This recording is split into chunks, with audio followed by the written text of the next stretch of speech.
Dadaan sa konsultasyon at pag-aaral ang panukala ni BIR Commissioner Kim Henares na tanggalin ang bank secrecy law sa pagbubuwis. Ayon kay PCO Secretary Sunny Coloma, inaasahan ng palasyo na gagawin muna ito ng Bureau of Internal Revenue at Department of Finance dahil sa lawak na magiging implikasyon nito. Nauna nang ipinahayag ni Henares na ang panukala ay para sa pagkakaroon ng single at global standard sa pagtuntun sa pandaraya sa buwis. Napakahalaga po ng bank secrecy law at ang kanyang pong panukala ay malawak ang magiging implikasyon nito.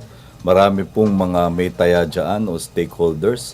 Kaya inaasahan po natin na ang BIR at ang Department of Finance ay magsasagawa ng konsultasyon at pag-aaral mabatid ang buong implikasyon o impact ng ganyang panukala.